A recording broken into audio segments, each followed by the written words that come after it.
jadi co-host ya Pak? Oh. Sebentar saya. Oke, saya mulai ya.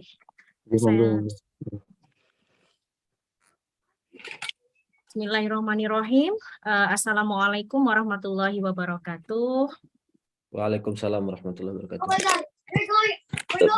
Bapak Ibu, saudara-saudari, brother and sister, selamat datang ya di kajian berseri Imam Al-Ghazali dan Ilmu Pengetahuan. Acara ini kerjasama antara Center for Integrative Science and Islamic Civilization, CISIC, UMY, ya, Universitas Muhammadiyah Yogyakarta, dan Muhammadiyah USA, dengan rujukan utama kitab Al-Munqidh min Al-Dalal.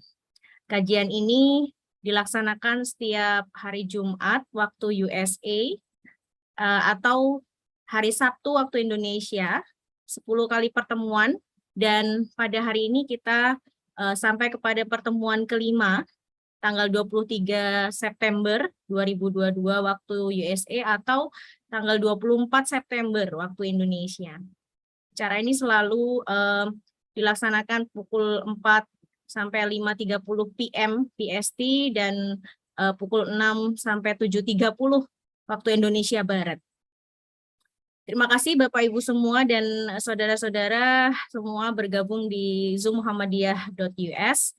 Hari ini kita kedatangan pembicara yang luar biasa, ya. Kami perkenalkan Bapak Ustadz Muhammad Raufik, LC, MA, PhD dari dosen Universitas Muhammadiyah Yogyakarta dan juga pimpinan PCM ya, Muhammadiyah USA.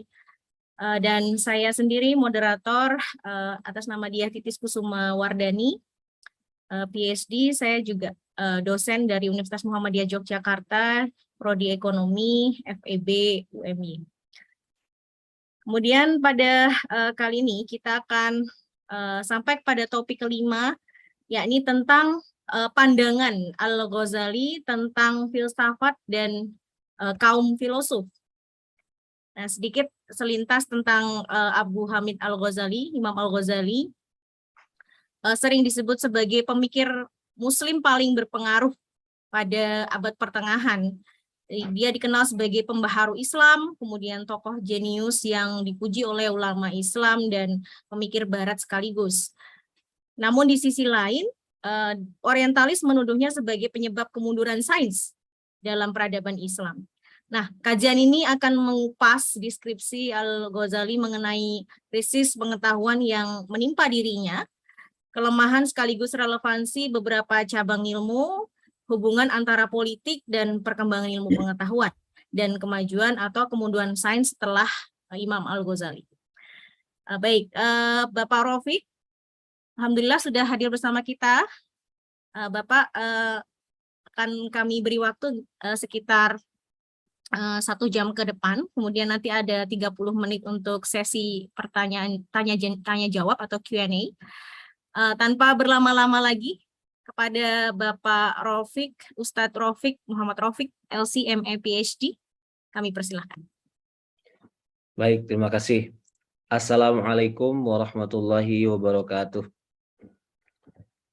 Alhamdulillahirabbil alamin wa bihi nasta'inu ala umurid dunya waddin wassalatu wassalamu ala asyrafil mursalin sayyidina wa maulana Muhammadin wa ala alihi wa ashabihi ajma'in amma ba'du.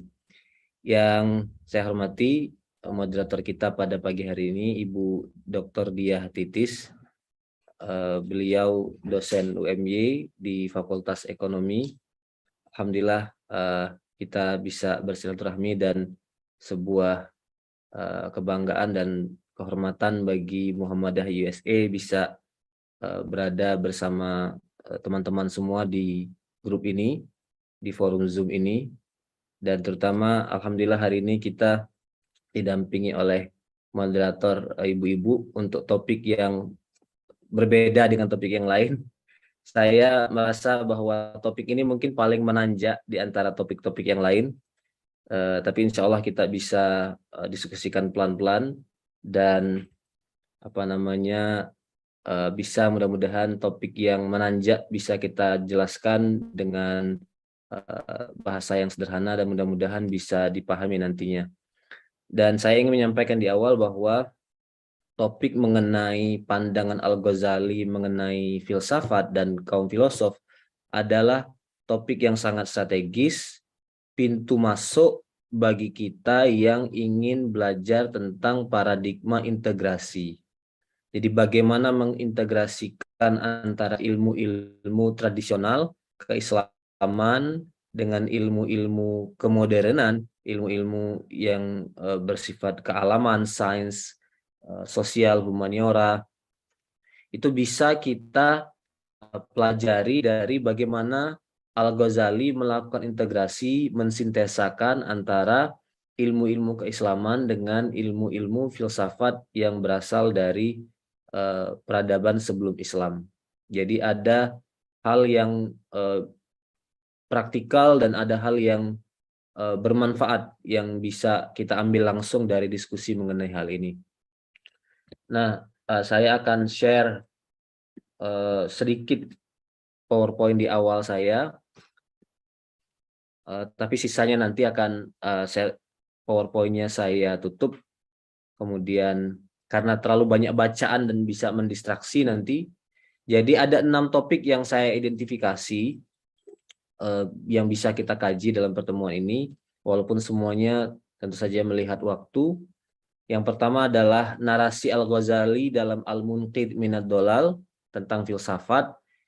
Biasanya topik atau narasi Al-Ghazali ini kita letakkan di belakang dan selalu kehabisan waktu. Jadi sekarang kita balik ke atas, kita biarkan dulu Al-Ghazali bercerita tentang dirinya, tentang pemikirannya gitu. Dan hemat saya buku Al-Munqidh Minad Dhalal sangat representatif untuk menggambarkan pemikiran finalnya mengenai filsafat. Kita sudah berkali-kali berdiskusikan bahwa dia berevolusi, berkembang, dan punya kalimat-kalimat yang kadang-kadang ambigu. Nah, Al-Munqidh Minad Dhalal sebenarnya buku yang representatif untuk menggambarkan pikiran akhir dari Al-Ghazali. Kemudian dari poin pertama kita baru menganalisa Al-Ghazali. Jadi Al-Ghazali itu punya 2 sikap terhadap filsafat. Di satu sisi dia mengapresiasi, bahkan kemudian mengadopsi. Di sisi lain dia mengkritik itu. Nah, kemudian topik ketiganya adalah bagaimana kita menganalisa makna kritik Al-Ghazali terhadap filosof. Jadi bukunya sendiri berjudul Tahafut Al-Falasifah gitu. Sesatan kerancuan para filosof. Apa kira-kira tafsir yang tepat untuk kritik Al-Ghazali itu? Nah, yang keempat ini satu masalah kecil, satu masalah mikro yang saya pilih untuk menggambarkan satu concern Al-Ghazali tentang filsafat. Jadi filsafat itu kan ilmu yang luas sekali. Ada satu isu yang signifikan yang jadi his main preoccupation gitu. Concern utamanya di dalam beberapa karya berkenaan dengan kausalitas atau mengenai hukum sebab akibat. Mudah-mudahan itu menggambarkan dinamika pemikiran Al-Ghazali. Kemudian ini nomor 5, nomor 6 hal-hal di luar Al-Ghazali. Nomor 5 misalnya nasib filsafat di dunia Islam setelah Al-Ghazali. Nomor 6 bagaimana pendekatan Al-Ghazali terhadap filsafat berguna bagi kita untuk menyikapi keilmuan barat modern. Al-Ghazali lahir dari tradisi Islam, mengalami perjumpaan dengan tradisi Helenisme, filsafat Yunani, dia melakukan respon. Nah, hari ini kita Muslim yang tinggal di zaman modern juga berhadapan dengan foreign knowledge, ilmu-ilmu asing yang berasal dari peradaban-peradaban luar dan terutama peradaban barat modern. Apa pelajaran bisa kita ambil? Jadi itu poin yang akan saya elaborasi. Kemudian saya mulai dari pandangan para orientalis mengenai sikap Al-Ghazali terhadap filsafat. Ini pandangan yang sudah umum kita dengar, berulang-ulang kali kita dengar, berasal dari scholar, dari para peneliti dari luar bahkan, tapi kemudian hari ini menjadi ucapan, menjadi statement laity. Orang awam pun ngomong seperti ini gitu. Apa yang mereka ucapkan? Al-Ghazali adalah musuh filsafat. Kira-kira begitu. Jadi filsafat di dunia Islam itu mengalami gulung tikar karena dihantam, diserang oleh Al-Ghazali.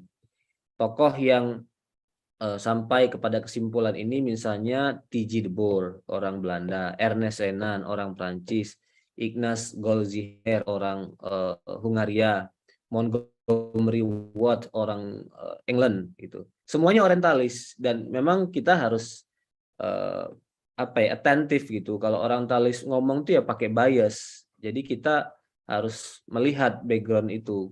Biasnya itu harus ditangkap dulu gitu. Nah, benar nggak pendapat bahwa Al-Ghazali memusuhi filsafat? Nah, sebenarnya pernyataan itu lahir dari cursory reading. Jadi pembacaan yang terburu-buru, pembacaan yang cepat, nggak komprehensif gitu, nggak holistik. Nah, cara kita membantah pendapat Ignaz Goldziher, Montgomery Watt, Ernest Renan, kita bisa pindah atau langsung baca narasi Al-Ghazali dalam Al-Munqidh Minad Dhalal sendiri.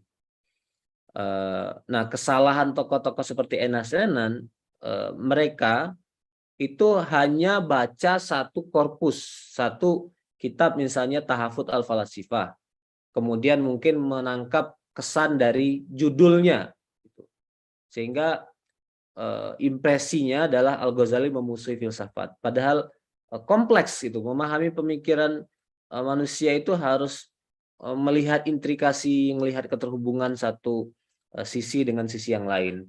Nah, Al-Ghazali kemudian di dalam Al-Munqidh Minad Dhalal bercerita tentang fase selanjutnya di dalam hidup. Di minggu lalu dia cerita bahwa dia mulai belajar ilmu kalam. Setelah selesai ilmu kalam, dia belajar filsafat. Nah, sifat kronologi seperti ini juga hemat saya untuk kepentingan pedagogik aja gitu. Saya nggak begitu yakin dia melakukannya secara urutan karena dia masuk ke akademia atau Universitas Nizamiyah, ketemu dengan Imam Al-Juwaini. Imam Al-Juwaini ya sudah mengajar segala macam ilmu, usul fikih dia ajar, ilmu kalam dia ajar, filsafat dia ajar. Tetapi untuk kepentingan kepenulisan itu dia membuatnya secara kronologis. Kemudian dia cerita bahwa kalau kita ingin melihat aspek sisi rusak dari sebuah ilmu. Jadi dia bilangnya gini, annahu la yaqifu ala fasadi naw'in minal ulum man la yaqifu ala muntaha dzalikal ilm. Kalau mau melihat fasad, kerusakan, aspek rusaknya sebuah ilmu, maka kita harus sampai ke titik akhir dari ilmu itu. Jadi harus menguasai ilmu itu seutuhnya. Seseorang perlu mendalami ilmu sampai ke ujung-ujungnya, mencapai derajat orang paling pintar dalam ilmu itu, atau bahkan melebihinya, baru kemudian bisa membantahnya. Wah, ini pernyataan fenomenal sekali, pernyataan spektakuler gitu. Dan standarnya Al-Ghazali itu luar biasa tinggi. Dan hemat saya ya kita harus mengikuti, berupaya gitu, berkiblat pada Al-Ghazali. Jadi membantah orang, mengkritik orang, mengkanter orang, jangan hanya dari pernyataan yang dipotong, jangan dari pikiran-pikiran yang tidak utuh, baru dengar sekali langsung dibantah gitu. Al-Ghazali nggak gitu, dia bilang harus masuk dulu ke dalamnya, masuk ke isi perutnya, bahkan kita melebihi orang paling pintar di dalam ilmu itu. Nah, berarti Al-Ghazali juga ingin mengatakan bahwa dia sudah mencapai derajat itu dan dia sudah mengungguli orang paling pintar di dalam ilmu itu. Al-Ghazali bilang membantah para filosof sebelum memahami mereka sama dengan menembak di dalam kegelapan. Fa'alimtu anna radda hadzal mazhab qabla fahmihi wal ittila' ala kunhi ramyun fi imayah. Jadi nonsens. dan konyol juga kita menembak tapi nggak lihat apa yang ditembak. Maka bagi Al-Ghazali kalau kita mau ngebantah, masuk dulu gitu. Nah, dia bilang bahwa ulama kalam selama ini hanya sibuk dengan dirinya sendiri. Mereka belum ada yang serius menulis bantahan terhadap para filosof. Gitu. Jadi Al-Ghazali lah menurut klaimnya sendiri, dan saya kira juga banyak ulama yang membenarkan, adalah orang yang pertama yang menseriusi filsafat Yunani, filsafat Barat secara kritis. Nah, kira-kira begitu. Dia juga kemudian cerita bahwa ia belajar filsafat, Al-Ghazali belajar filsafat secara otodidak, tanpa guru, hanya membaca karya para filosof. Jadi dia seolah-olah ingin mengatakan saya bisa melakukannya sendiri. Tetapi juga ini menimbulkan pertanyaan di benak kita. Kenapa dia menafikan peran guru-guru di dalam hidupnya? Kita tahu bahwa sosok seperti Al-Juwaini itu sebenarnya sudah lebih awal dealing with philosophy. Di dalam banyak karyanya dia banyak terpengaruh oleh postulasi-postulasi kaum filosof. Nah, apakah benar dia tidak pernah diajarkan Al-Juwaini tentang filsafat? Atau dia hanya ingin memotong kontribusi itu dan kreditnya dia berikan kepada dirinya sendiri. Wallahu alam. Jadi itu jadi pertanyaan kita. Kemudian dia cerita bahwa dia menulis bantahan terhadap para filosof di sela-sela mengajar sebagai profesor hukum Islam di Universitas Nizamiyah Pusat, artinya di Baghdad. Waktu itu dia mengajar mahasiswa banyak sekali, 300 orang. Nah, ini juga kalimat bersayap. Dia ingin cerita bahwa mahasiswanya banyak, dia ingin cerita dia sibuk, dia ingin cerita bahwa filsafat itu ya concern sampingan, karena concern intinya adalah ilmu-ilmu syar'i, ilmu-ilmu hukum Islam. Nah, kita tahu bahwa periodenya di Baghdad itu singkat, hanya 4 tahun. Kalau kita pakai kronologi hidup yang direkonstruksi oleh Frank Grifol itu. Selama 4 tahun itu dia menulis banyak karya, di antaranya adalah bidang filsafat. Jadi Tahafut al-Falasifah ditulis selama periode Baghdad ini. Gitu. Nah, itu dia bilang ditulis hanya di sela-sela waktunya. Dan dia cerita bahwa dia memerlukan waktu 2 tahun untuk belajar filsafat secara utuh, secara komprehensif. Kemudian 1 tahun tambahan untuk merefleksikannya. Baru kemudian dia tergerak untuk menulis. Nah, saya kira itu juga standar yang baik ya bagi kita, karena kan kebiasaan kita itu punya kultur refutation culture gitu. Kita ingin membantah orang, ingin meruntuhkan argumen orang. Tapi ya kalau standar Al-Ghazali harus lama belajarnya sampai ke dalam betul, baru kita bisa melakukan academic refutation gitu. Nah, kemudian dalam Al-Munqidh dia di bagian selanjutnya cerita mengenai jenis-jenis para filosof. Dia mengkategorikannya menjadi 3. Pertama yang dia sebut dengan ad-duhriyun, yang kedua at-tabi'iyun, yang ketiga al-ilahiyun. Yang pertama artinya adalah filosof materialis, yang kedua artinya naturalis, yang ketiga teis. Apa yang dimaksud dengan materialis? Mereka adalah filosof di zaman klasik yang menolak keberadaan Tuhan. Jadi dari narasi Al-Ghazali kita tahu bahwa ya sejak zaman dulu itu ada kaum ateis. Nah, bagi kelompok ad-duhriyun ini alam semesta ada dengan sendirinya tanpa memerlukan wujud as-sani', sang pencipta. Apa yang dimaksud dengan naturalis? Ini adalah filosof yang mengobservasi alam semesta. Jadi melakukan penelitian-penelitian empirik, termasuk mereka suka mengkaji tumbuhan dan binatang. Jadi zoologi, biologi, ilmu-ilmu bunga, ilmu-ilmu pepohonan itu pada awalnya lahir dari ilmu filsafat. Gitu. Nah, mereka inilah yang disebut dengan filosof naturalis. Mereka tidak ateis, mereka mengakui Tuhan, tapi masalah dari kelompok ini adalah mereka menolak kehidupan sesudah mati. Jadi mereka adalah orang-orang yang tidak percaya dengan surga dan neraka, tidak percaya pada alam barzakh, tidak percaya dengan punishment, dengan reward. Ya, kelompok ini juga harus dieksklud, dikeluarkan gitu. Kelompok ketiga, teis. Apa yang dimaksud dengan teis atau ilahiyun? Ini adalah orang-orang atau filosof-filosof yang percaya pada Tuhan. Dan dia menyebut Socrates, Plato, Aristoteles sebenarnya masuk kelompok ini. Mereka adalah kaum teis. Tetapi mereka masih menganut beberapa kesesatan. Jadi banyak yang keliru juga dalam pandangan mereka. Begitu pula dengan filosof dunia Islam, filosof Arab yang berkiblat kepada filosof-filosof Yunani seperti Socrates, Plato, dan Aristoteles. Kita tahu bahwa ada 3 nama terkenal, fenomenal dari dunia Arab Islam yang menjadi filosof. Ada Al-Kindi, Al-Farabi, dan Ibnu Sina. Mereka juga teis, tapi juga banyak kekeliruan di dalam pandangan-pandangan mereka, kata Al-Ghazali. Kemudian Al-Ghazali bicara tentang pembagian ilmu filsafat atau klasifikasi filsafat. Kita tahu bahwa filsafat sering disebut sebagai induk dari segala ilmu. Saya kira ya memang seperti itu.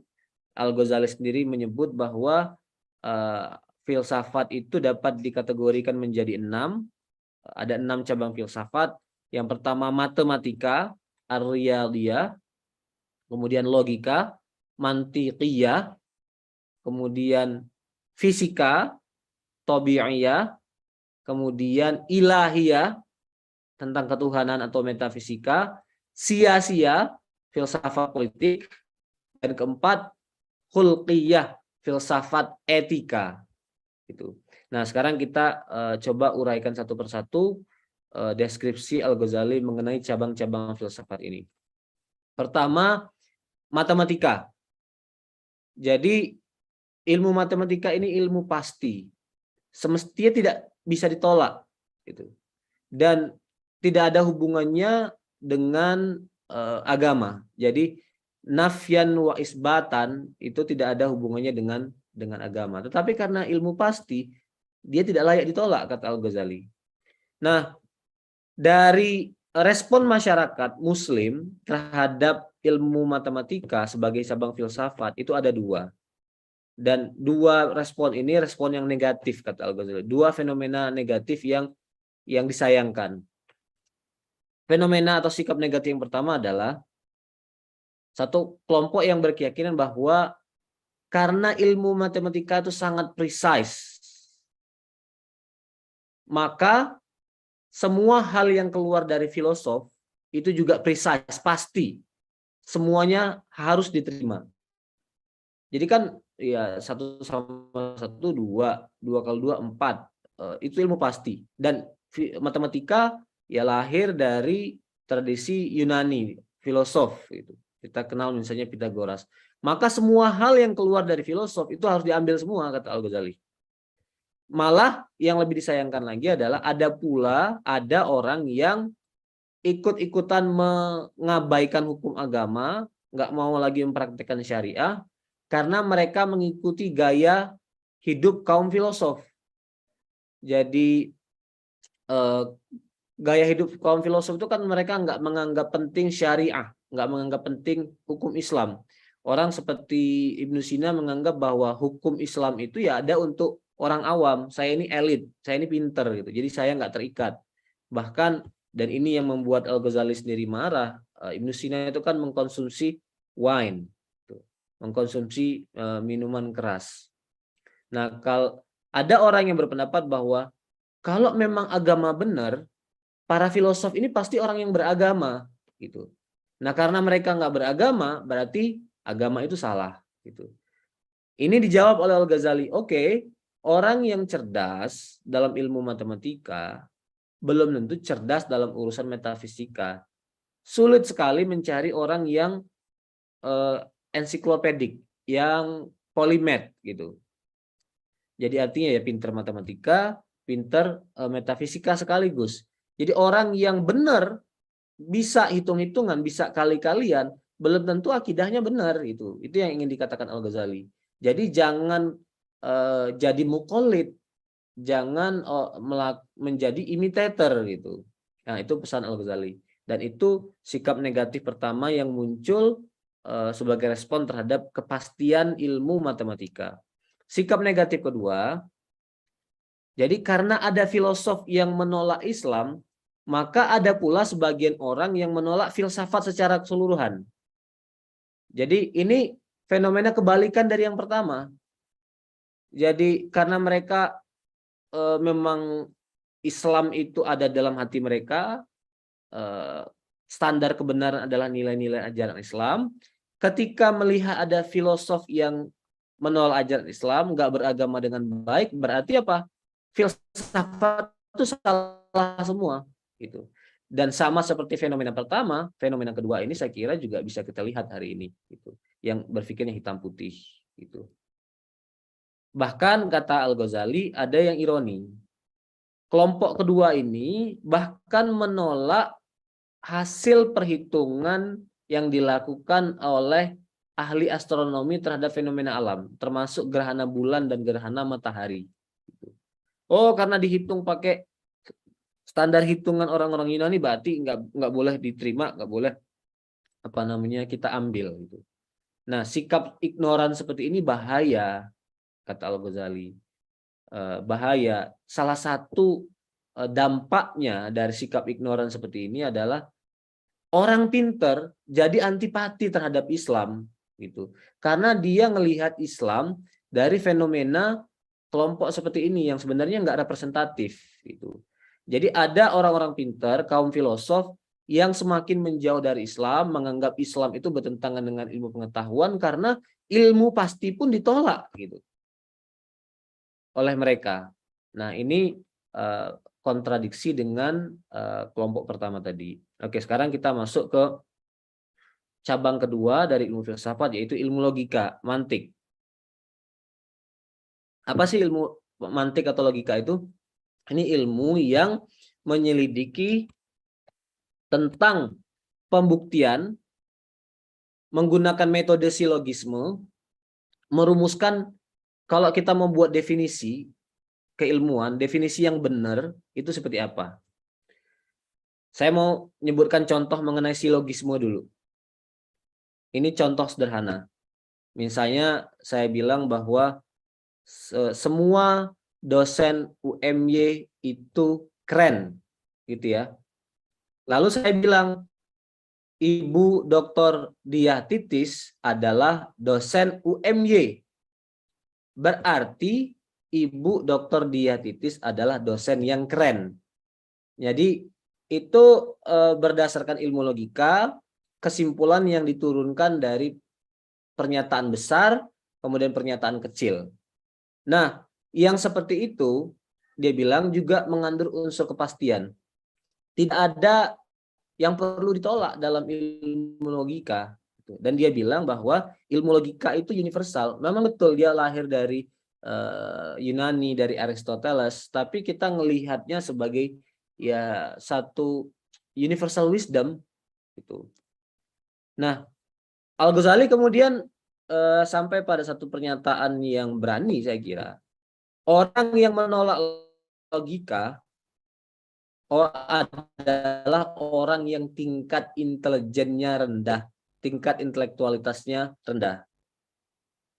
Tapi dia juga mengakui masyarakat menolak logika, ada sebagian orang menolak logika sebenarnya karena kesalahan dari para filosof, dari para logician itu sendiri gitu.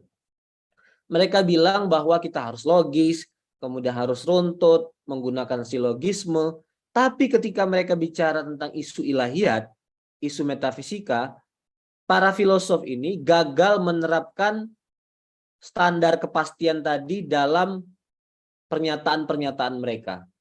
Gitu. Nah, jadi akhirnya orang menganggap, loh, kok begitu? Akhirnya yang ditolak adalah logika itu sendiri. Karena melihat cara kaum filosof berlogika dalam hal ilmu ketuhanan, ilahiyat, itu tidak membawa kepastian, tidak berpijak pada pernyataan-pernyataan kepastian, atau berasal dari premis mayor, premis minor yang terkait. Gitu. Tapi juga kemudian Al-Ghazali mengobservasi satu fenomena. Ada orang yang suka dengan kepastian ilmu logika. Dia udah jatuh cinta, feeling in love itu. Tapi kemudian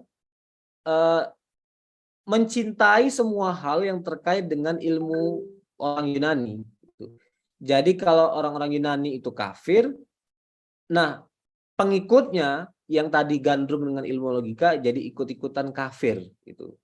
Jadi itu fenomena yang disayangkan, kita itu mengidentifikasi ilmu bukan dari substansinya, tapi dari melihat orangnya.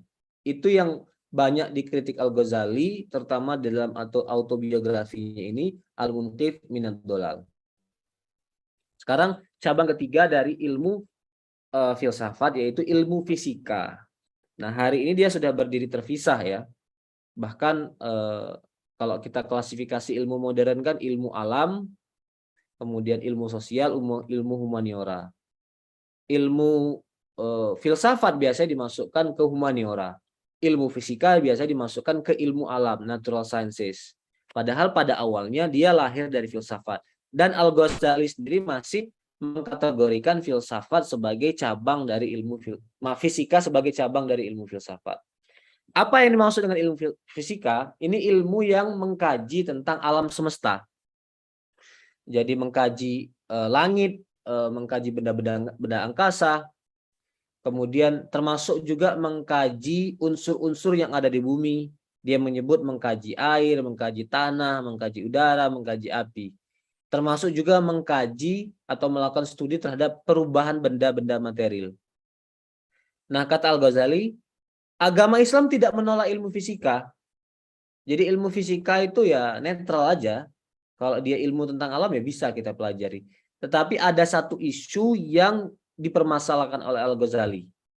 Di dalam Al-Munqidh Minad Dhalal, di dalam statement ini dia tidak menyebutnya apa, tetapi saya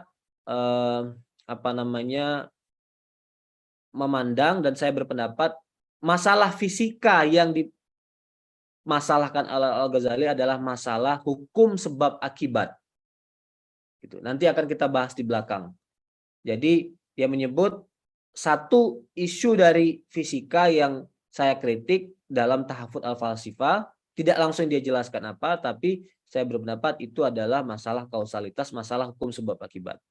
Nah, yang perlu dicatat kata Al-Ghazali, kalau kita studi fisika, it's okay, no problem. Yang perlu dicatat adalah alam semesta ini itu semuanya musakhkharatun. Semuanya ditundukkan oleh Allah. Semuanya tunduk kepada hukum-hukum Allah. Jadi dia tidak bergerak secara mekanik, bergerak secara otomatis atau dengan dirinya sendiri. Gitu. Cabang keempat dari ilmu fisika adalah dari ilmu filsafat adalah ilmu yang mengkaji tentang metafisika atau ilahiyat atau ketuhanan. Nah, ini sebenarnya yang banyak ditekuni oleh Al-Ghazali, buku-bukunya dia tulis untuk mendiskusikan topik tentang filsafat ketuhanan. Kata Al-Ghazali, kesalahan para filosof itu banyak tergelincir bukan pada isu-isu yang lain, tapi pada isu ketuhanan ini.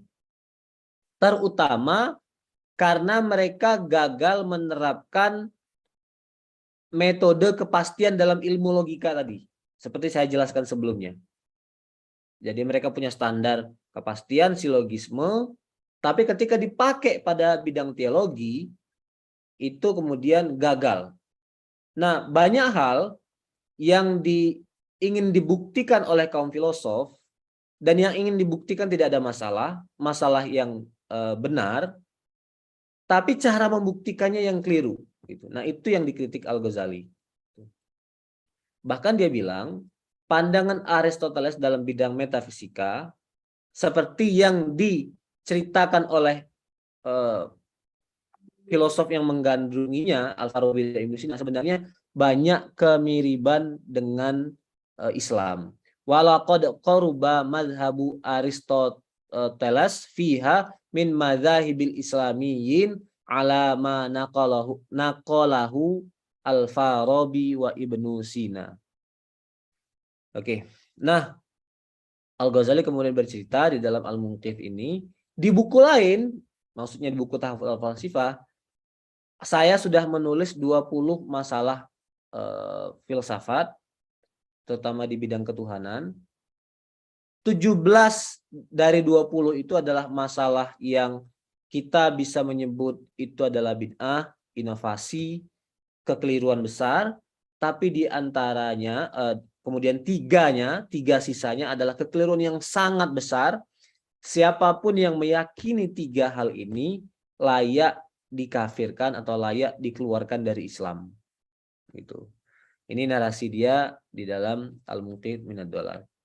Kemudian dia pindah lagi, cabang kelima dari ilmu filsafat adalah ilmu politik atau filsafat politik. Nah, ini juga nggak ada masalah dia bilang. Para filosof itu mendiskusikan mengenai bagaimana administrasi pemerintahan, bagaimana mengelola negara, mengelola kota. Misalnya, ya dia tidak menyebut judul ini, tapi contoh yang bisa kita kemukakan, Al-Farabi dikenal menulis Ara'u Al-Madinah Al-Fadilah, gitu, pendapat Noble City atau Noble Civilization, gitu. Dan pendekatan para filosof terhadap masalah politik itu beda dengan pendekatan para teolog, ahli kalam, kemudian ahli fikih ketika mereka bicara masalah politik. Jadi semuanya bicara politik, tetapi pendekatannya beda-beda. Dan kalau kita bicara mengenai where do we locate politik, di mana sih kalau kita mau menemukan politik itu di dalam Islam, dalam literatur apa? Tentu saja pertama ilmu kalam yang kita bahas di minggu lalu, kemudian ilmu fikih, kemudian ada satu lagi cabang namanya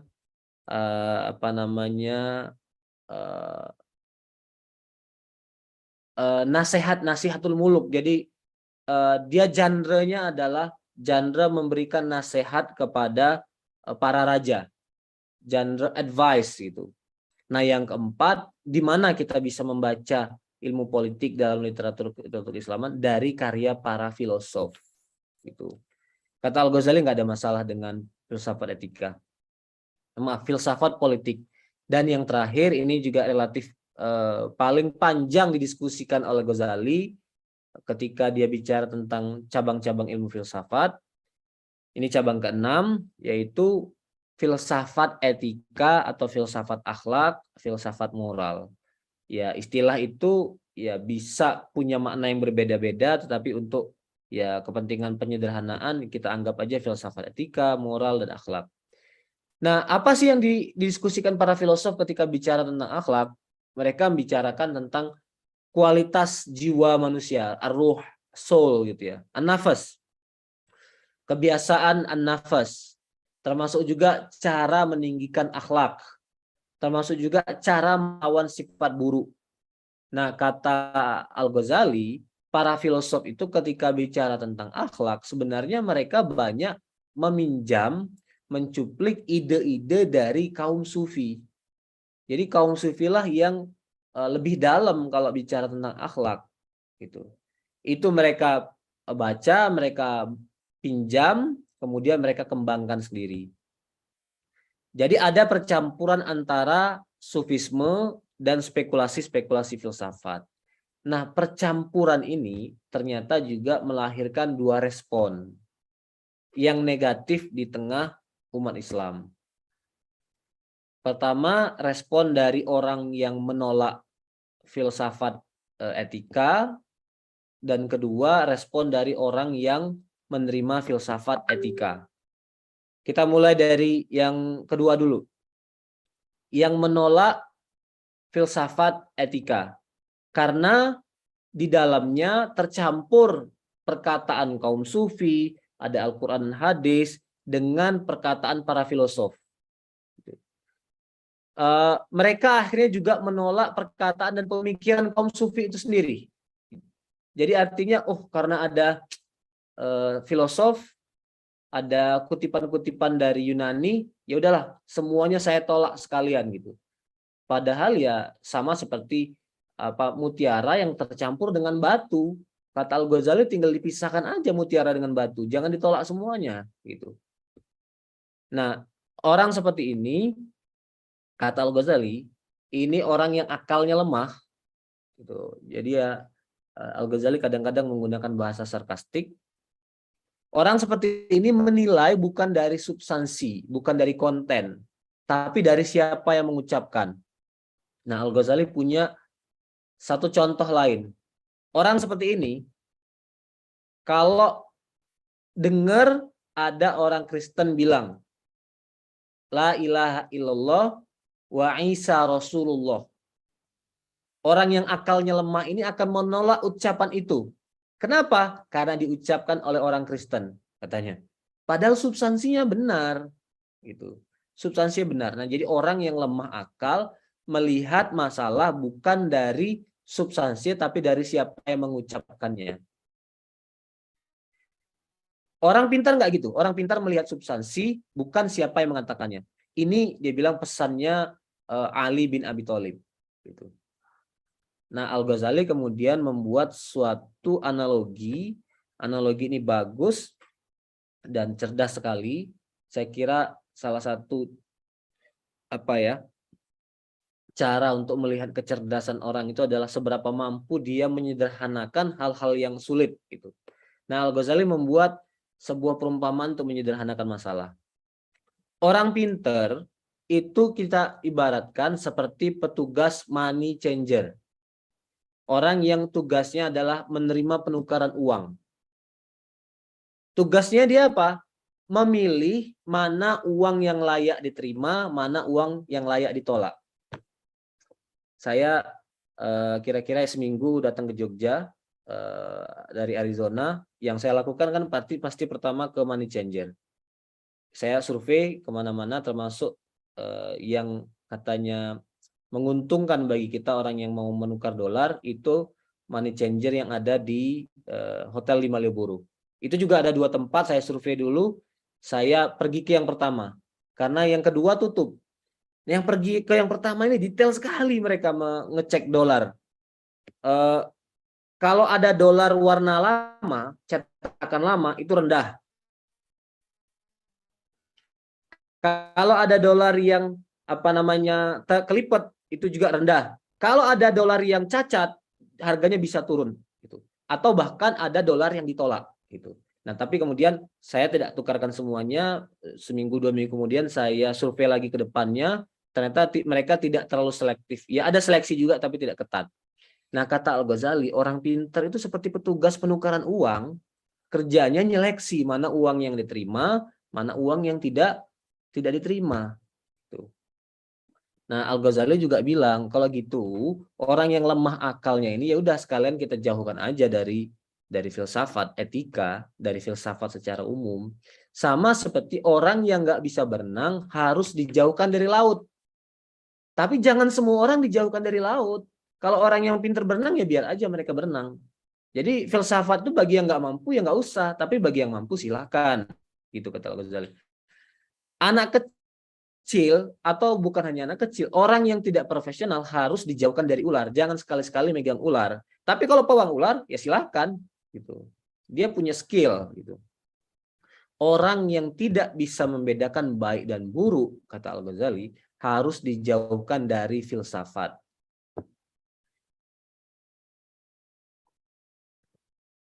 Nah, Bapak Ibu yang dimuliakan Allah, masih terkait dengan filsafat etika, akhlak, Al-Ghazali kemudian bercerita tentang dirinya sendiri. Ini kan autobiografi gaya bertutur. Dia di periode sebelumnya ketika dia melakukan uzlah ke Syam, dan kita sudah bahas, dia menulis Ihya Ulumuddin. Ini kan akhlak. Tapi kental sekali memang di dalam Ihya Ulumuddin itu campuran-campuran apa namanya etika Yunani, filsafat Yunani di situ, terutama filsafat etika. Nah, dia bercerita bahwa banyak orang menolak bukunya Ihya Ulumuddin karena dia banyak mengutip konsep-konsep etika Yunani. Dia menyebutnya al-ulumul awail, orang-orang dari generasi awal. Ancient people, ya yang dimaksud ancient people itu siapa? Ya filosof Yunani, karena mereka jauh hidup sebelum Al-Ghazali. Aristoteles, Plato, Socrates itu hidup sebelum Nabi Muhammad, bahkan hidup sebelum Yesus Kristus, sebelum Isa alaihi salam gitu. Makanya disebut dengan ulumul awail oleh orang-orang yang hidup di zaman itu. Jadi kata Al-Ghazali, saya ditolak buku saya karena saya mengutip etika Yunani. Dan ini juga menunjukkan bahwa bukunya Al-Ghazali sudah viral pada masanya. Al-Ghazali sudah tahu, ada pro kontra sudah tahu. Dia juga sudah tahu ada orang yang fanatik ke karyanya dia, ada orang yang menolak dia 100%. Buku dia dibakar di sana di kawasan Andalusia, dia tahu gitu. Nah, kata Al-Ghazali, padahal banyak ide orisinal saya di situ gitu. Ide orisinal, ide yang saya cuplik dari kaum Sufi, Al-Muhasibi, Al-Makki misalnya. Ya kalau ada persamaan-persamaan dengan etika Yunani, ada faktor kebetulan juga, dia bilang. Tapi begini, kata Al-Ghazali, katakanlah seandainya konsep etika itu berasal dari Yunani. Katakanlah saya memang banyak mencuplik, mengadaptasi etika, akhlak yang dirumuskan oleh filosof Yunani. Tetapi dia kan sejalan dengan Al-Quran, dengan hadis. Dan dia tidak bertentangan dengan akal sehat, tidak bertentangan dengan logika, tidak bertentangan dengan urutan silogisme tadi. Lah kenapa harus ditolak gitu? Semata-mata karena dia dari Yunani, dari orang Barat, kenapa dia harus ditolak kalau dia tidak bertentangan dengan Islam? Nah, itu jadi Al-Ghazali mengajarkan kita prinsip seperti itu. Kemudian dia bilang, dengan logika yang menolak, mengambil kebenaran yang tercampur dengan kebatilan, konsekuensinya kata Al-Ghazali, kita akhirnya bisa juga menolak Al-Quran hadis. Karena Al-Quran hadis digunakan oleh kelompok-kelompok yang ia sebut sebagai aliran sesat. Dia menyebut Ikhwanus Sofa, gitu ya. Ikhwanus Sofa ini para filosof dari tradisi Syiah Ismailiyah, banyak mengutip pernyataan kaum Sufi, mengutip Al-Quran hadis, tetapi juga di dalamnya ada pandangan mereka sendiri yang berasal dari kesesatan, kata Al-Ghazali. Karena kita nggak mau ngelihat ada percampuran itu antara emas, antara mutiara dengan batu, akhirnya kita tolak semua. Akhirnya yang tertolak juga apa? Al-Quran dan hadis itu sendiri tertolak gitu.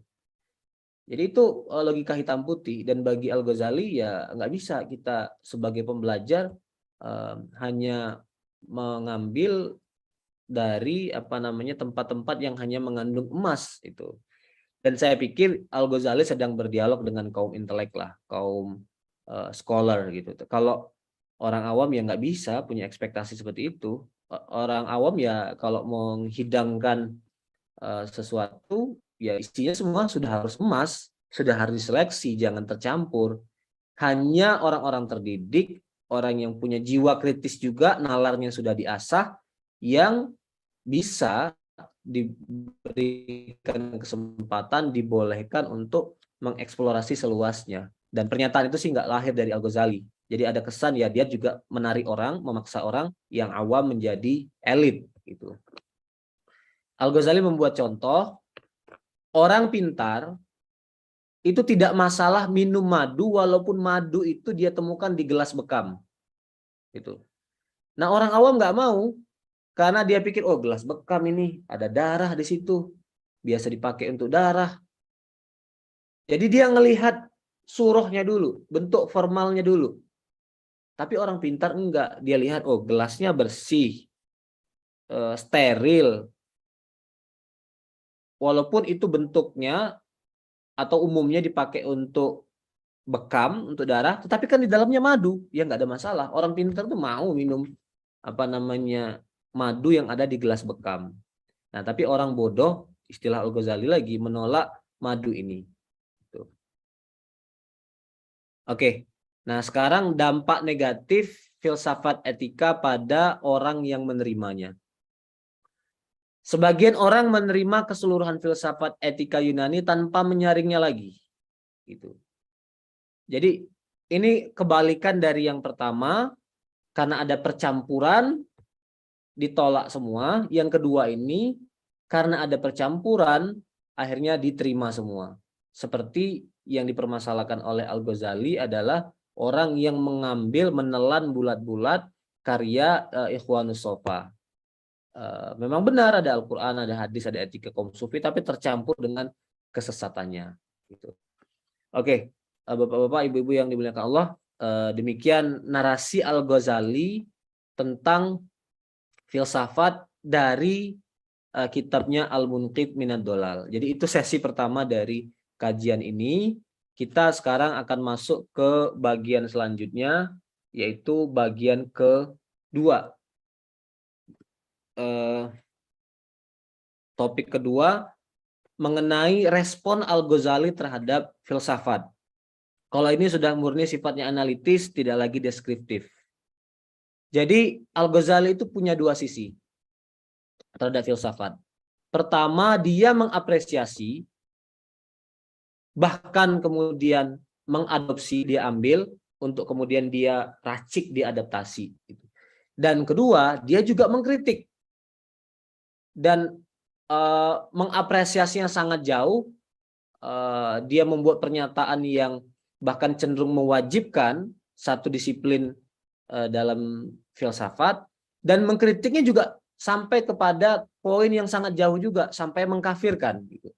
Jadi ini ada fenomena yang cukup ekstrim lah. Gitu. Nah, sisi apresiasi Al-Ghazali terhadap filsafat. Al-Ghazali itu orang yang membawa filsafat, terutama filsafat Ibnu Sina, yang ia kritik, ia bawa ke dunia Islam. Ibnu Khaldun, kita tahu dia sejarawan, sosiolog, membuat pernyataan bahwa pikiran Al-Ghazali di bidang teologi, di bidang kalam, menandai dimulainya periode baru dalam ilmu ini. Dia bilang sejak Al-Ghazali, wajah ilmu kalam itu berubah. Lahirlah satu fase baru yang disebut dengan fase mutaakhirin. Karena teologi sudah bercampur dengan filsafat. Gitu. Al-Ghazali, Ibnu Khaldun memberikan kredit Al-Ghazali sebagai orang pertama yang memulai thariqatul mutaakhirin.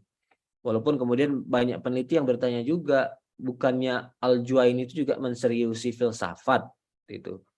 Kenapa kreditnya kemudian hanya diberikan kepada Al-Ghazali? Gitu.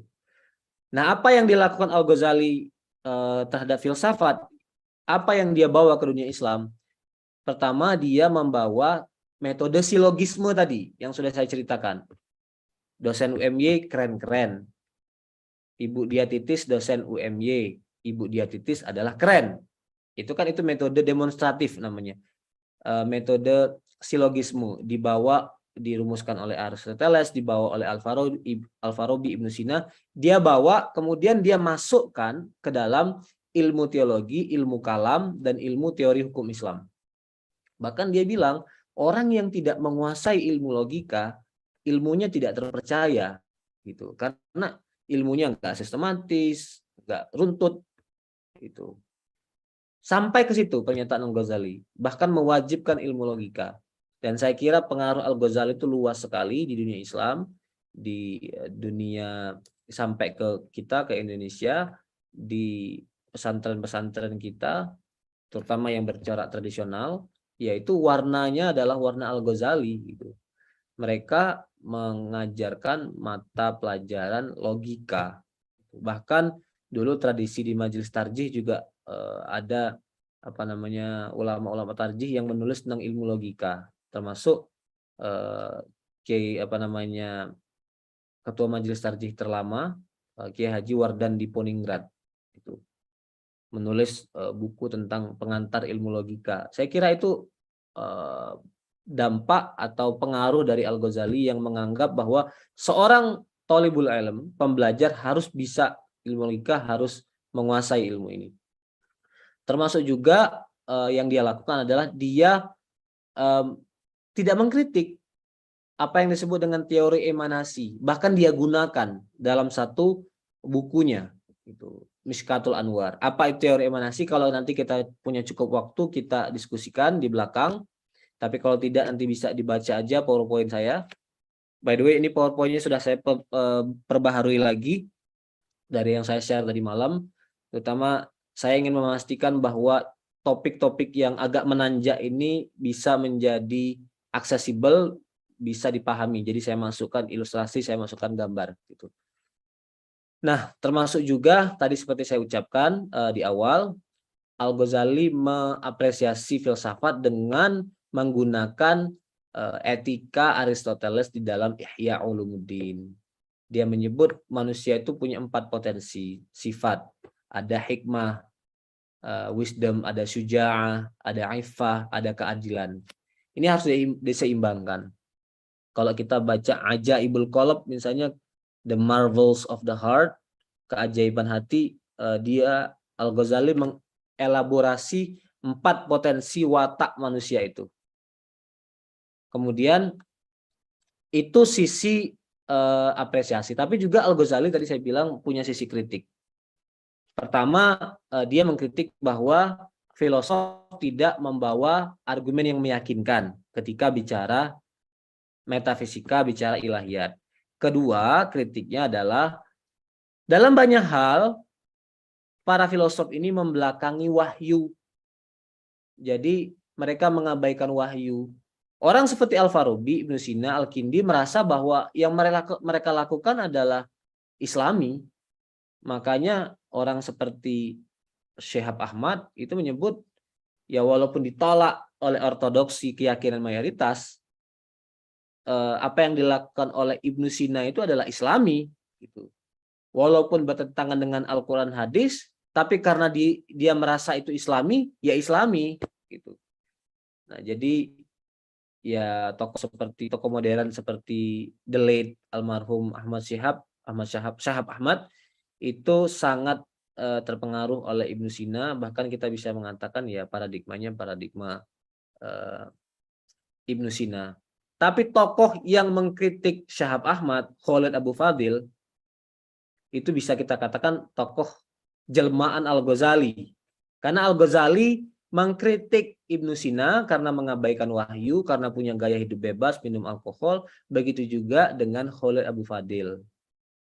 Keras sekali pernyataan Khalid Abu Fadil. Ada videonya di YouTube, dia ngomong kira-kira 30 menit sampai 40 menit, sampai dia bilang ini garbage, ini sampah, ini nggak ada mutunya, nggak ilmiah, ini menelanjangi Islam, mengosongkan Islam dari nilai-nilai intinya gitu. Jadi Khalid Abu Fadil memerankan dirinya seperti Al-Ghazali menjaga akidah Islam gitu. Nah, kemudian Al-Ghazali tapi juga ini sisi positifnya, dialah orang pertama yang serius mengkritik filsafat Yunani, mengkritik Aristotelianisme neoplatonik. Bahkan saya kira bukan hanya pada tingkatan di dunia Islam, pada tingkatan global, semuanya cenderung menjadi muqallid, dan itu isu Al-Ghazali. Al-Ghazali itu paling anti dengan konsep taklid, sekedar blind imitation di kalangan para scholar gitu. Jadi semuanya hanya mengapresiasi, tidak ada yang mau mendekati filsafat Aristoteles, mendekati Ibnu Sina dengan pendekatan kritis. Jadi dialah orang yang melakukan kritik secara serius dan kemudian berpengaruh didengar orang gitu. Maka kata Al-Ghazali, orang seperti Ibnu Sina, kemudian Al-Farabi, Al-Kindi, ya memang mereka Muslim, tapi dalam hal filsafat mereka memang rasional, tapi rasionalitas yang berangkat dari taklid juga gitu. Jadi itu kelihatan kontradiksi ya, rasional, kelihatannya mikir, tapi sebenarnya ya di dalam box, di dalam kotak, di dalam path jalan yang sudah dibuat orang lain gitu, nggak bisa keluar dari kotak itu, nggak bisa berpikir out of the box. Jadi Ibnu Sina itu adalah filosof rasional tapi muqallid gitu, atau yang mengkolid gitu. Nah, Al-Ghazali sekali lagi mengkritik, terutama kritik seriusnya ada di dalam Tahafut Al-Falasifah. Dari 20 topik, 17 dia anggap isu yang bid'ah, 3 diantaranya adalah isu pandangan yang membawa kepada kekafiran. Kekafiran. Oke. Kita bahas detailnya nanti apa saja 3 poin itu. Kalau kita punya waktu kita bahas. Tapi kita mulai dari isu-isu general dulu. Maaf, saya sambil minum. Apa Rofik, makna kritik? Ya. interupsi sebentar. Tadi Oh, masih termute, nggak sengaja termute, Ibu dia, Mbak dia. iya, baik, terima kasih Pak Rofik. Tadi ada yang memberikan saran kalau PPT-nya tetap di-share itu apakah boleh gitu.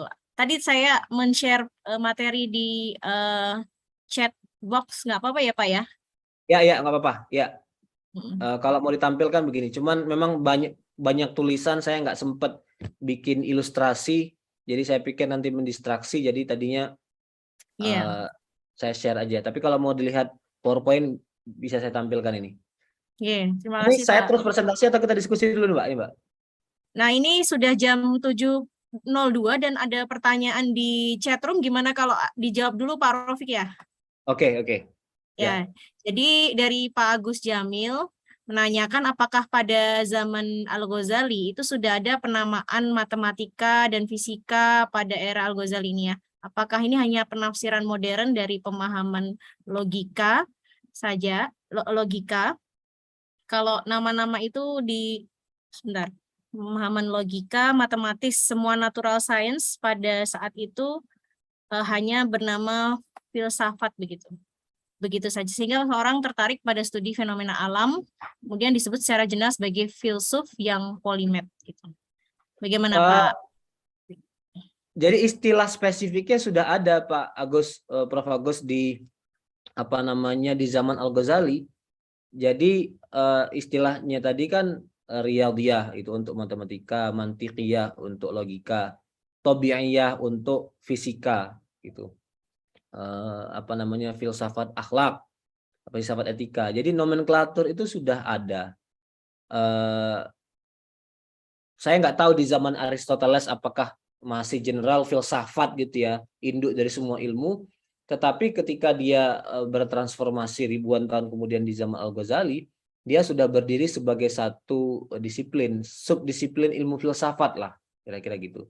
Jadi itu istilah yang Al-Ghazali rumuskan sendiri, jadi bukan parafrase dari saya, dan saya kira Al-Ghazali juga menggunakan al-mustalahah, al-mutadawilah pada zamannya. Jadi istilah yang sudah disirkulasi, sudah berputar, umum dipakai pada masa Al-Ghazali.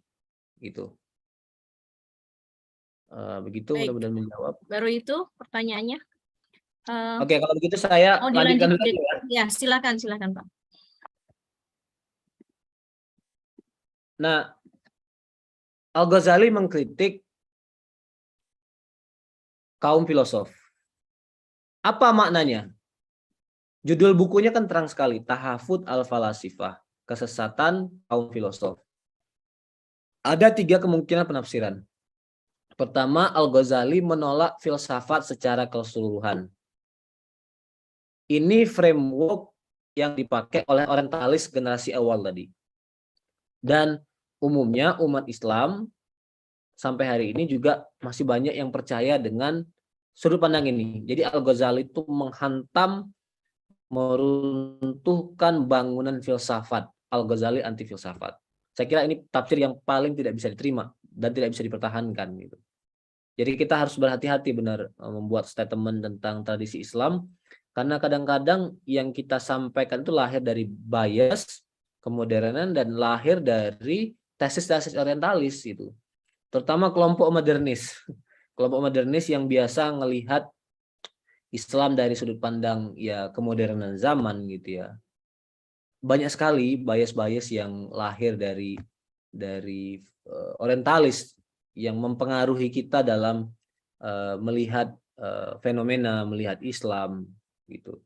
Saya misalnya begini, ini tangent ini. Klasifikasi modernis, tradisionalis, Muhammadiyah itu modernis, kemudian NU tradisionalis, itu klasifikasi yang menyesatkan dan kita ya terbawa arus gitu. Kita menikmati klasifikasi itu, kita termasuk yang punya euforia membangga-banggakan jargon modernis, tapi ada resikonya yang harus dibayar. Kita akhirnya menjauh dari tradisi. Istilah itu nggak dari kita, istilah itu dari peneliti dari luar. Oh, ini Muhammadiyah gerakan modern. Nafasnya modern, coraknya modern. Datang dari luar tapi kita kentalkan, kita kristalkan dalam diri sendiri. Akhirnya menjauh kita dari tradisi nilai-nilai tradisionalisme. Yang benar itu adalah kita sintesakan nilai-nilai tradisionalisme, kita sintesakan dengan nilai-nilai modernisme. Jadi ya mestinya Muhammadiyah itu gerakan modernis yang tradisionalis sekaligus, gerakan yang tradisionalis yang modernis sekaligus. Begitu pula dengan NU. NU itu tidak tradisionalis, NU itu tradisionalis yang modernis gitu. Dan banyak sekali lah turunan-turunannya kalau kita mengikuti statement, mengikuti tesis-tesis dari luar yang ya berdampak buruk pada diri sendiri. Jadi itu kemungkinan penafsiran pertama. Yang kedua, sebenarnya Al-Ghazali itu hanya menolak satu orang aja, menolak Ibnu Sina saja, atau katakanlah menolak 3 orang, Ibnu Sina, Al-Farabi, dan Al-Kindi. Tetapi menerima filsafat secara umum. Gitu. Ini juga tidak bisa begitu kita pertahankan, karena Ibnu Sina itu tidak secara utuh, tidak semuanya ditolak oleh Al-Ghazali. Ada hal-hal tertentu yang dia ambil dari Al-Ghazali. Gitu. Maaf, yang dia ambil dari Ibnu Sina. Memang keras sekali dia pernyataannya tentang Ibnu Sina, tetapi juga Ibnu Sina menginspirasi dia dalam banyak hal. Gitu. Jadi artinya kemungkinan kedua ini tidak tepat. Nah, kemungkinan ketiga inilah yang bisa kita pilih. Sebenarnya yang dilakukan Al-Ghazali adalah memfilter filsafat dari pandangan dunia yang tidak sesuai dengan Islam. Dia tidak menolak filsafat secara 100%. Dia bersihkan, dia cuci, dia kucek, kotorannya udah keluar, baru filsafat masuk ke dunia Islam. Nah, ketika masuk ke dunia Islam, memang akhirnya orang tidak lagi melihat bahwa itu ilmu dari luar, tidak lagi melihat sebagai al-ulum al-awail gitu. Bahkan asal usulnya udah nggak kelihatan lagi, sudah dianggap ilmu native. Kenapa? Ya karena kecerdasan Al-Ghazali. Ilmu mantik berasal dari Yunani. Tapi karena keluar dari Al-Ghazali, tokoh berpengaruh, orang pinter, akhirnya masuk ke dunia Islam, ya udah dianggap legasi Islam gitu. Nah, Al-Ghazali tidak menolak filsafat, yang dia lakukan adalah membersihkannya. Coba kita lihat narasi dia dalam Al-Munqidh Minad Dhalal tadi. Kalau kita lihat secara kronologis, buku ini jauh belakangan ditulis setelah Tahafudz Al-Falsifah. Apa dia bikin pernyataan nggak boleh baca filsafat? Enggak. Filsafat itu dia bersihkan dan dia menempatkan dirinya seperti petugas money changer. Ini pernyataan Joseph Lombard. Saya kira perlu sekali kita renungkan, kita pegang, kita baca. Kata Joseph Lombard, Al-Ghazali melihat dirinya sebagai intelektual yang berperan sebagai petugas money changer dalam kaitannya dengan arus intelektual pada masanya. Dia tolak argumen, dia tolak kesimpulan yang nggak bagus, nggak cocok dengan pandangan dunia Islam, sama seperti petugas money changer yang menolak uang rusak, uang cacat, dan menerima arus-arus intelektual yang dapat dimasukkan ke dalam dunia Islam. Karena sesuai dengan Al-Quran, sesuai dengan hadis. Gitu. Jadi itu peran yang dimainkan oleh Al-Ghazali. Dan saya kira ini memberikan inspirasi kepada kita. Perkembangan keilmuan modern itu terjadi terus, dan center of gravity itu sekarang ya ada di dunia barat, dia ada di Eropa, ada di Amerika. Kampus terbaik ya ada di Oxford, ada di Cambridge, ada di Harvard, Princeton, Yale gitu.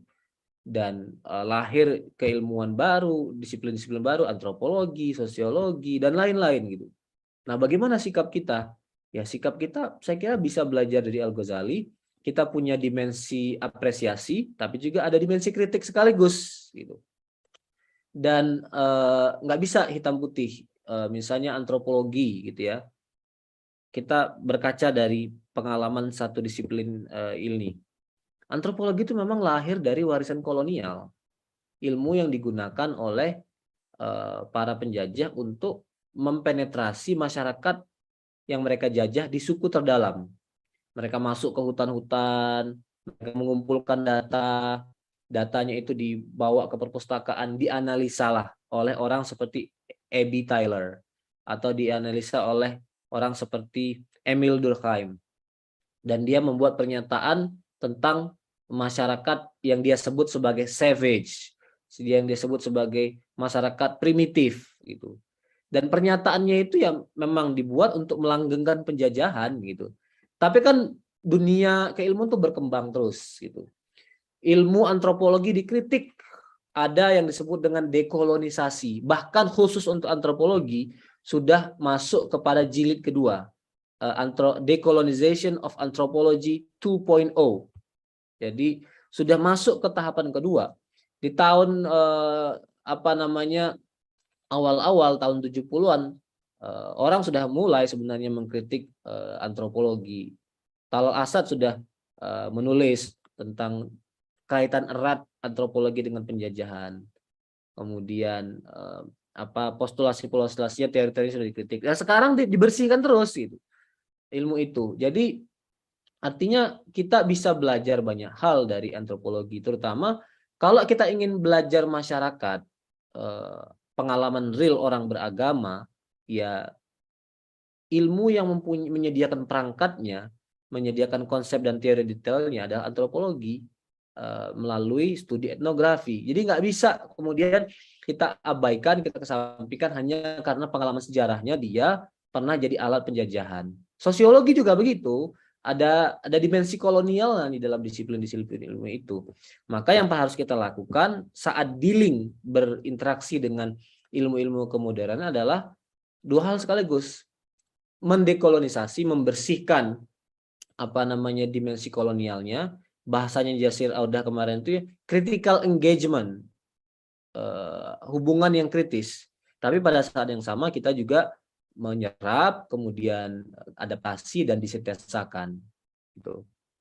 Oh, ada di chat lagi ya, saya kembali ke chat dulu kalau gitu Mbak ya. Mbak Dia itu mute. Ada satu pertanyaan Pak Rofik dari Bapak Aha, tapi bukan Atta Halilintar ya. Bapak Aha, adakah YouTubers ya? Bapak Aha, ini ada pertanyaan dari Pak Aha, adakah pandangan Al-Ghazali terhadap apa yang disebut ayat-ayat kauniyah dan hubungannya dengan keimanan dan hubungannya dengan pemahaman atas wahyu atau ayat kauliyah? Itu pertanyaan pertama, Pak Rofik. Yang kedua, apakah ilmu alam seperti fisika, astronomi, kimia bisa dianggap sebagai ayat kauniyah? Terima kasih Pak Aha. Silakan Pak Rofik. Ya, untuk jawaban kedua, jawabannya iya. Jadi alam semesta ini kan adalah ayat, adalah sign, alamah, tanda akan kebesaran Allah. Jadi itu ayat kauniyah gitu. Nah, pertanyaan pertama tadi jawabannya adalah iya. Ada pernyataan Al-Ghazali bahwa ayat-ayat kauniyah itu berhubungan dengan wahyu, berhubungan dengan Al-Qur'an. Misalnya ketika dia bicara tentang fenomena atau disiplin atau bi'iyah gitu ya, atau fisika, bicara tentang alam. Dia kemudian tadi bicara tentang gerhana bulan, gerhana matahari gitu. Dia mengutip hadis Nabi diriwayatkan oleh Bukhari, inna syamsa wal qamara ayatani min ayatillahi subhanahu la yakhsifani li mauti ahadin wala li hayatihi walakinnallaha ta'ala idza tajalla li syai'in khada'a lahu fa idza ra'aitum dzalika fafza'u ila shalah. Jadi jawabannya afirmatif, Bapak atau Ibu, Mas atau Mbak Aha.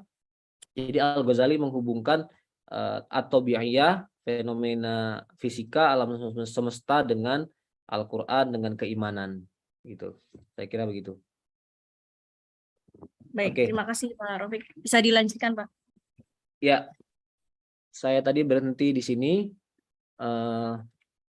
Kembali ke share screen aja.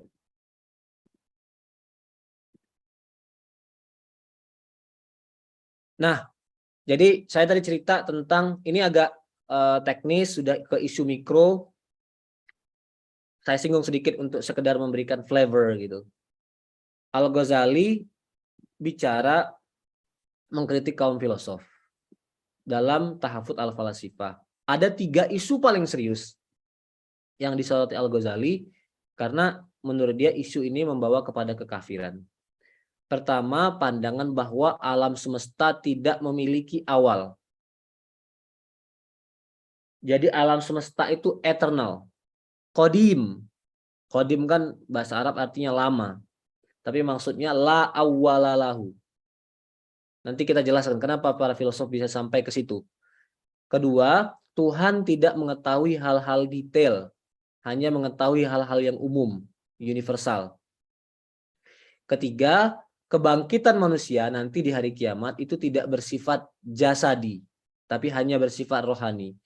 Jadi kalau ada kenikmatan surga, kenikmatan itu juga tidak bersifat fisikal. Yang nikmat hanyalah ada akal ruh manusia. Nah, bagi Al-Ghazali ini bertentangan dengan nilai-nilai Al-Quran, hadis, nilai-nilai inti ajaran agama Islam yang memegangnya itu layak dikafirkan. Di luar 3 hal ini ya bid'ah lah, gitu. Levelnya masih berada di bawah.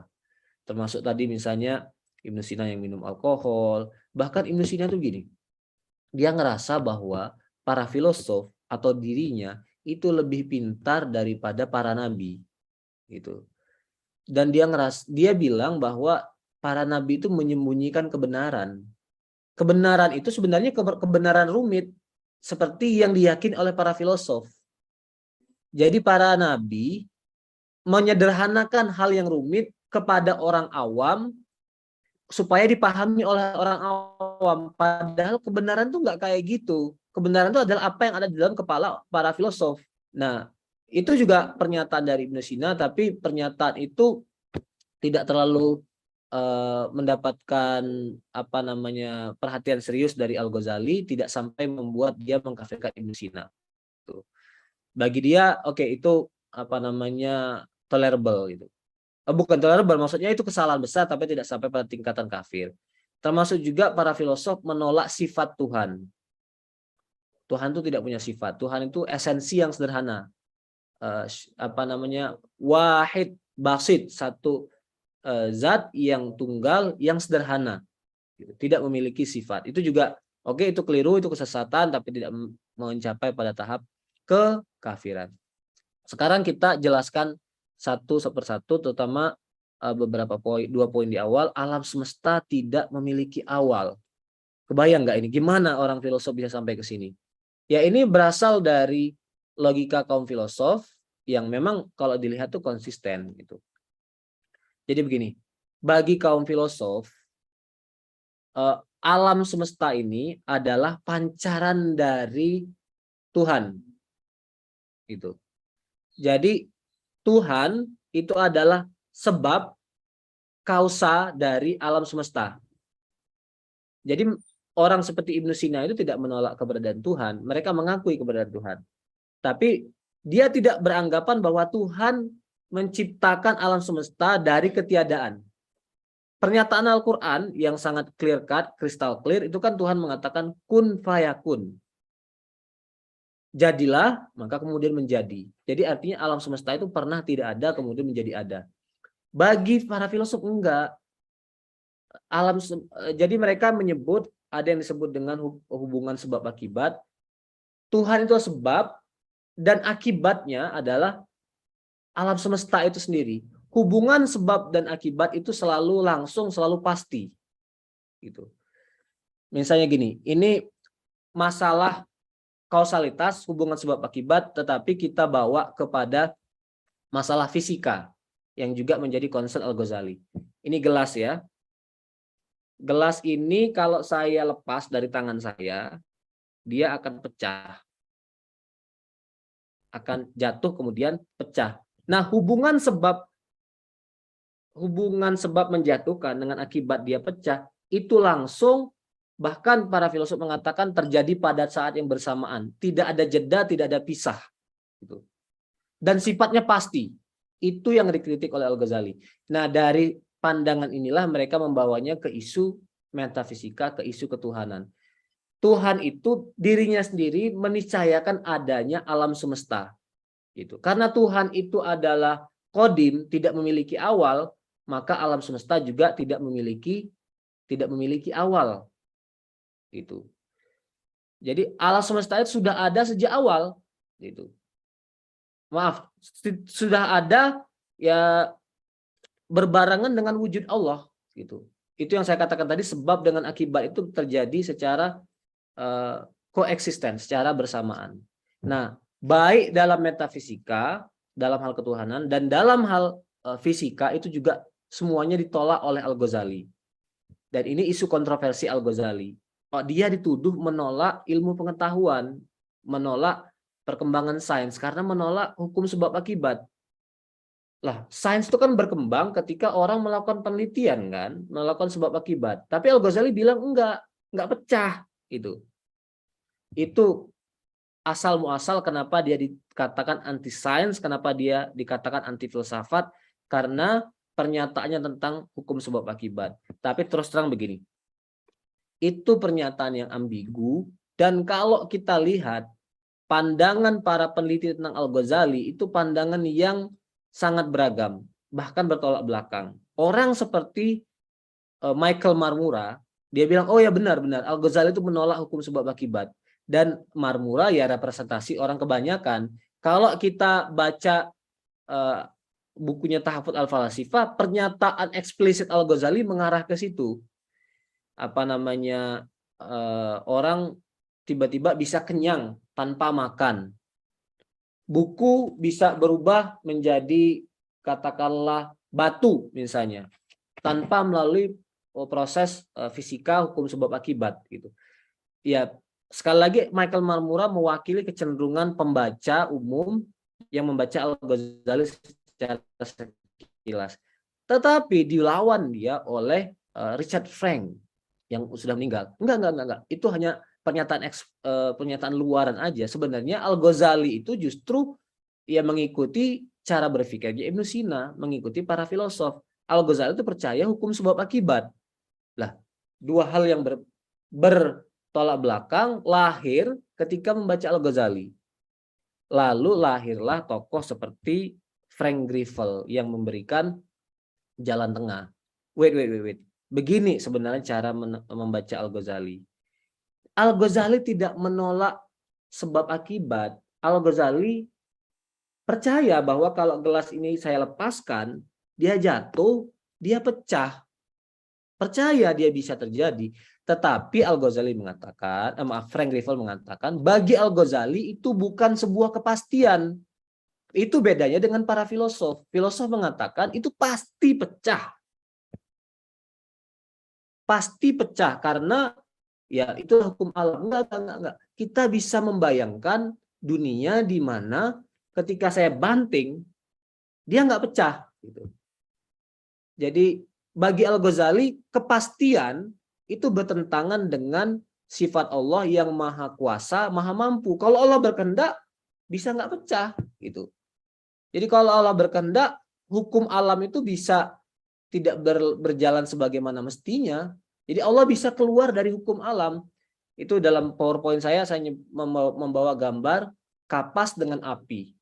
Menurut Ibnu Sina, ketika kapas dibakar dengan api pasti terbakar. Pasti bid-darurah gitu kan. Nah, filosof seperti itu.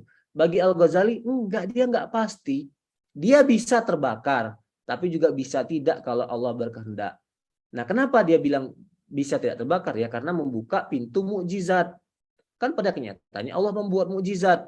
Nah, karena pernyataan pasti itulah para filosof kemudian menolak mukjizat. Artinya kan Al-Ghazali membuka ruang wahyu, dan Al-Ghazali tidak menutup sains, tidak menutup kausalitas. Dia hanya memberikan ruang bagi kita untuk mengagungkan Allah. Allah itu Maha Kuasa, gitu.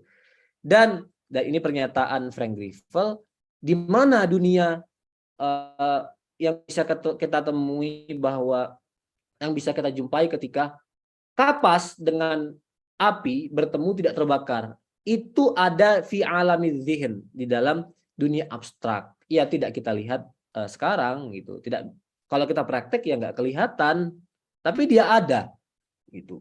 Dan itu tidak boleh kita tutup karena Tuhan itu maha mampu. Jadi ini saya kira framework yang perlu kita kembangkan, bahwa Al-Ghazali tidak anti sains, tidak anti filsafat, dia hanya anti Ibnu Sinaisme.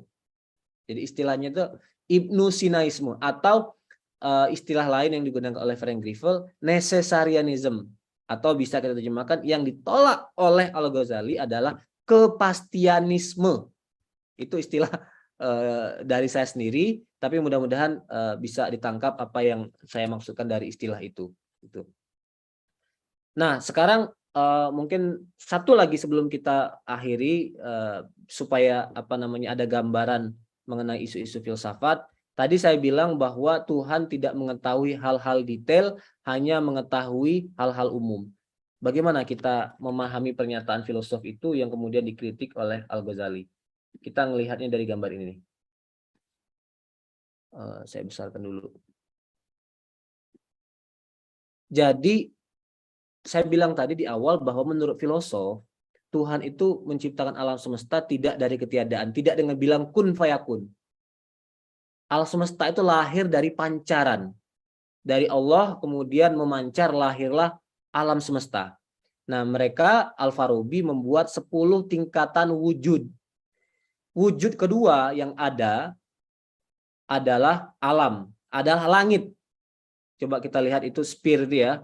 Itu Allah, kemudian al-aqal al-awwal, al-aqal al-awwal itu adalah langit, first heaven. Kemudian dari situ lahirlah bintang-bintang, fixed stars pada putaran lingkaran ketiga, memancar melahirkan stars, kemudian memancar lagi melahirkan Saturn, memancar lagi melahirkan Jupiter, memancar lagi melahirkan Mars, memancar lagi melahirkan matahari, melahirkan Venus, melahirkan Merkurius, melahirkan bulan. Baru wujud ke-11 adalah alam yang kita lihat hari ini adalah atau kehidupan bumi. Jadi dari wujud pertama sampai wujud ke-10 semuanya ada di luar angkasa. Nah, wujud ke-10 lah yang memancarkan, menjadi penyebab adanya alam semesta. Ini maaf istilah teknis, kosmologi, paham orang filosof Yunani yang diikuti oleh Al-Farabi tentang proses penciptaan alam semesta. Dan tentu saja secara ilmu fisika modern udah keliru ini, salah berat. Jadi keliru juga Al-Farabi Ibnu Sina ngotot memperjuangkan ini, kenyataannya berdasarkan ilmu pengetahuan itu salah gitu. Nah, menurut para filosof, Allah itu yang berada sebagai wujud pertama itu menciptakan hanya meniscayakan wujud kedua. Dia wujud terakhir, alam yang kita lihat hari ini adalah ya wujud terakhir, dia adalah akal ke-10 atau wujud ke-11 gitu. Dia tidak berhubungan langsung dengan Allah yang sebagai wujud pertama gitu. Oleh karena itu Allah itu tidak terkait dengan dunia nyata. Allah tidak tahu hal-hal detail. Jadi Allah tahu ada kehidupan, tetapi Allah tidak tahu, menurut kaum filosof ya, tolong jangan disalahpahami, nanti jangan dipotong juga, tidak tahu bahwa saya sedang mengisi Zoom, tidak tahu saya sedang menggunakan PowerPoint, tidak tahu sedang duduk. Jadi itu pernyataan kaum filosof, dan kata Al-Ghazali enggak, keliru, jelas banget. Dalam Al-Quran disebut Allah itu tahu sir kita, tahu apa yang ada dalam hati kita, tahu apa yang kita ucapkan, daun jatuh juga tahu, apa yang kita ucapkan tahu semua gitu. Nah, jadi itu keyakinan orang filosof Arab Al-Farabi terutama Ibnu Sina, yang membuat mereka keluar dari agama Islam karena membelakangi wahyu. Saya kira itu karena keterbatasan waktu, jadi silakan poin-poin lainnya dibaca sendiri di PowerPoint. Memang banyak teksnya supaya bisa dibaca, bisa dipahami walaupun tanpa ada yang memandu, tapi sudah relatif saya berikan gambaran di awal sehingga mudah-mudahan PowerPoint-nya bisa dibaca dan dipahami. Terima kasih, saya kembalikan ke Mbak Dia. Baik, terima kasih Pak Rofik atas materi yang telah disampaikan, luar biasa. Jadi terbuka gitu ya mata kita terkait mungkin beberapa kesalahpahaman, semoga bisa ditepis ya dengan penjelasan dari Pak Rofik terkait bahwa sebenarnya dalam filsafat sendiri ada beberapa kekeliruan mungkin ya, dan kemudian Al-Ghazali tampil ya untuk merevisi ya kekeliruan itu, menjelaskan dan malah mungkin dituduh ya bahwa turunnya ilmu pengetahuan karena beliau menafikan filsafat ya. Dan mungkin semoga kami mengharapkan Pak Rofik bisa menulis buku yang utuh ya terkait hal ini ya, sehingga bisa ditepis ya tuduhan-tuduhan ya yang mungkin sangat tidak beralasan kepada Imam Al-Ghazali, karena beliau ulama yang luar biasa menurut kami ya, menurut saya juga. Terima kasih Bapak dan Ibu atas kontribusi pertanyaan yang sudah disampaikan melalui kolom chat, dan semoga kita bisa bersilaturahmi kembali ya di kajian Al-Ghazali berseri yang mungkin ke next week ya, ke-6. Pak Rofik, terima kasih atas Sebelum ditutup, Pak, penjelasannya. sebelum ditutup, saya singkat sebelum ditutup. Jadi satu Baik. poin yang belum saya jelaskan dalam kajian ini dan silakan dibaca sendiri adalah nasib filsafat setelah Al-Ghazali. Tadi kan kita nggak setuju tuh dengan pernyataan Montgomery Ward, dengan orang seperti T.J. de Boer dan lain-lain, Ernest Renan yang mengatakan bahwa filsafat sudah mati setelah Al-Ghazali. Lah sekarang buktinya apa kalau filsafat belum mati? Ya kita tunjukkan ini buku-buku filsafat di dunia Islam yang ditulis sesudah Al-Ghazali. Itu saya jelaskan di PowerPoint selanjutnya. Tapi secara singkat gini, falasifah itu sudah mati. Jadi filsafat ala Ibnu Sina sudah mati, sudah dibunuh oleh Al-Ghazali. Tetapi filsafat masih hidup. Nomenklaturnya sudah nggak falasifah lagi. Istilah falasifah sudah terlalu kotor karena dikritik oleh Al-Ghazali. Orang udah nggak mau lagi pakai istilah itu. Yang mereka gunakan adalah istilah hikmah. Jadi hidup dengan nama lain menjadi istilah hikmah. Banyak judul-judul buku yang bahkan eksplisit menyebut kata hikmah. Dan penelitian yang dilakukan secara serius untuk membuktikan bahwa filsafat tidak mati setelah Al-Ghazali adalah karya Frank Grifel ini, buku baru terbit mungkin tahun lalu ya, 651 halaman. Wah, ini bacanya saya nafasnya terengah-engah itu karena tebal sekali dan buku ya butuh waktu mengenyitkan dahi juga untuk membacanya. Saya kira itu tambahan dari saya. Sekali lagi terima kasih. Saya kembalikan kepada Mbak Dia sekali lagi. Baik, terima kasih Pak Rofik atas closing statement-nya. Semoga semakin menambah ya ilmu dan juga pengetahuan kita. Kita jumpa lagi di pekan mendatang di kajian berseri, Ini izin kajian menyampaikan Bu Al-Ghazali. Baik, silakan Pak Miftah. Oh ya, mohon maaf Bapak Ibu sekalian, karena Pak Rofik di agenda saya tertulis, ini saya sekretaris Pak Rofik, besok minggu 2 pekan itu mau ke Turki, sehingga mungkin kita libur dulu untuk 2 pekan, nanti kita mulai tanggal berapa? 2 pekan, jadi tanggal 1 itu Pak Rofik baru tiba di Turki, kemudian tanggal 9 baru pulang, tanggal 8-nya baru pulang, sehingga mungkin tanggal 15 baru nanti ikut gabung lagi untuk kajian. Begitu kan ya, Pak Rofik ya? Ya, terima kasih. Kasih. Tapi Baik, terima kasih. kegiatan PCIM masih berlangsung Ustadz Miftah. Jadi saya sudah berkoordinasi dengan internal Muhammadiyah USA. Minggu depan akan ada diskusi tentang profesimu. Ini juga topik menarik. Bagaimana pengalaman menjadi profesor matematika di Amerika Serikat.